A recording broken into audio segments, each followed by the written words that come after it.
অনেক দিন ধরে আসলে চিন্তা করতেছিলাম একটু চাউমিন রান্না করে খাবো। তো সময়ই পাচ্ছিলাম না যে কখন চাউমিন রান্না করব। তো অনেক দিন পরে একটু সময় পাইছি। তো হ্যালো এভরিওয়ান, আসসালামু আলাইকুম। যে যেখান থেকে আমার ভিডিওটি দেখছেন আশা করি আপনারা অনেক ভালো আছেন। আলহামদুলিল্লাহ, আল্লাহর রহমতে আমি বেশ ভালো আছি।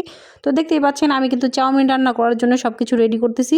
তো ফার্স্টেই কিন্তু আমি চাউমিনটাকে সুন্দর করে সিদ্ধ করে নিয়েছি। অল্প একটু আমি গরম পানি করেছিলাম। তো গরম পানির মধ্যে কিন্তু আমি অল্প পরিমাণে তেল দিয়ে দিয়েছিলাম আর লবণ দিয়ে দিয়েছিলাম। তারপরে কিন্তু আমি এই নুডলসগুলো দিয়ে দিয়েছি। নুডলসগুলো দেওয়ার পরে কিন্তু খুব ভালোভাবে নেড়েচেড়ে নিয়েছি। যতক্ষণ পর্যন্ত ভালোভাবে সিদ্ধ না হয় ততক্ষণ পর্যন্ত ভালোভাবে সিদ্ধ করে নিয়েছি।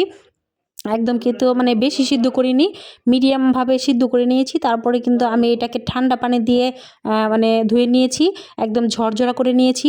তো তার পরবর্তীতে কিন্তু আমি এখানে পেঁয়াজ আর কাঁচামরিচ দিয়ে দিয়েছি, ভালো করে ভেজে নিয়েছি।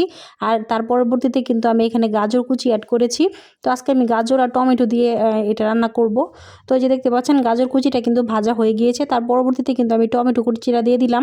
তো এখনও কিন্তু ডিমটা দেইনি। তো আজকে আমি চাউমিন রান্না করব ডিম দিয়ে। তো বাসায় কিন্তু শুধুমাত্র ডিমই ছিল, তো যার কারণে ডিমটাই দিতেছি। আমার কাছে কিন্তু গাজর আর টমেটো দিয়ে চাউমিন রান্না করলে খুবই ভালো লাগে খেতে।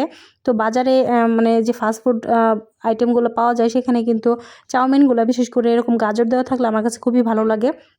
তো আজকে বাসায় গাজর ছিল, যার কারণে চিন্তা করলাম একটু গাজর আর টমেটো দিয়ে দেই। এখানে কিন্তু দেখতে পাচ্ছেন ডিমটা এখন দিয়ে দিলাম। তো এখানে 2টা ডিম দিয়ে দিয়েছি। আর 2টা ডিম দেওয়ার পরে কিন্তু খুব ভালোভাবে অল্প পরিমাণে লবণ দিয়ে দিয়েছি। আর সুন্দরভাবে এখন ডিমটাকে ভেজে নেব, একদম সুন্দর করে ভেজে নেব। তার পরবর্তীতে কিন্তু আমি এই গাজর কুচির সাথে অ্যাড করে নেব ডিমটাকে। আর অল্প একটু কিন্তু টেস্টি সল্ট দিয়ে দিব। আমার কাছে টেস্টি সল্ট দিলে একটু মানে টেস্টটা বেড়ে যায় আর কি। তো বাহিরে দেখবেন আমরা স্ট্রিট ফুড যে যখন খাই তখন কিন্তু ভাইয়ারা যেভাবে করে ঠিক সেই রকমভাবে আমি করার চেষ্টা করতেছিলাম। তো যেহেতু বাসায় সেই যে কারণে কিন্তু একটু ঝটপট রান্না করতেছিলাম। এই যে দেখতে পাচ্ছেন সুন্দর করে কিন্তু মিক্স করে নিলাম। তো এখন কিন্তু আমি চাউমিনগুলো দিয়ে দিব। চাউমিনগুলো দেওয়ার পরে কিন্তু আমার চাউমিনগুলো একদম ঝরঝরে হয়েছে। এই যে দেখতে পাচ্ছেন সবগুলো চাউমিন কিন্তু দেওয়া হয়ে গিয়েছে। তো এখন কিন্তু সুন্দরভাবে উল্টিয়ে পাল্টিয়ে নিব। আর তার পরবর্তীতে কিন্তু আমি সবগুলা যে চাউমিনের সাথে মশলা থাকে সেগুলো দিয়ে দিব। আর মশলাগুলো দেওয়ার পরে কিন্তু কালারটা কিন্তু অনেক সুন্দর আসবে। তো কারা কারা এভাবে চাউমিন খেতে পছন্দ করেন অবশ্যই কমেন্ট করে জানাবেন। আর আমি কিন্তু এইভাবে চাউমিন খেতে খুবই পছন্দ করি। তো চাউমিনটা কিন্তু লাস্ট পর্যায়ে কিন্তু আমি একটু সস দিয়ে দিব আর কি। তো এই যে দেখতে পাচ্ছেন আমি কিন্তু এখন মশলাটা দিয়ে দিলাম। মশলাটা দেওয়ার পরে কিন্তু খুব ভালোভাবে এখন মিক্স করে নেব মশলার সাথে।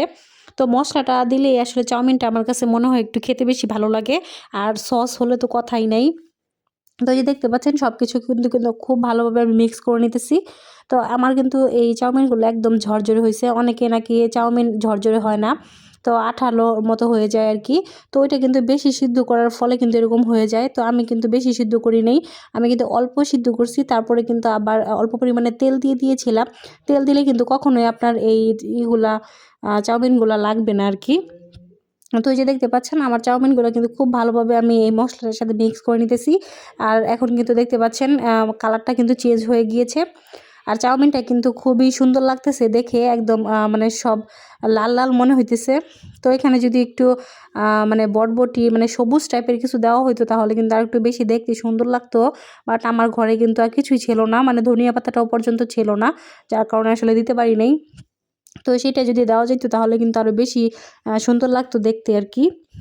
তো দেখতে যেমন সুন্দর, খেতেও কিন্তু বেশ মজাদার। যে দেখতে পাচ্ছেন আমার চাউমিন কিন্তু মানে প্রায় ভাজা কমপ্লিট। তো এখন আমি কিন্তু পরিবেশন করব। আর এটা কিন্তু খেতে খুবই মজাদার হয়েছিল। আর লাস্ট পর্যায়ে কিন্তু আমি অল্প পরিমাণে সস দিয়ে দিব, সস দিয়ে কিন্তু খাবো। এই যে দেখতে পাচ্ছেন ফাইনাল লুক। তো অবশ্যই কমেন্ট করে জানাবেন কেমন হলো। আর আজকের ভিডিওটি এই পর্যন্তই। সবাই ভালো থাকবেন। আল্লাহ হাফেজ।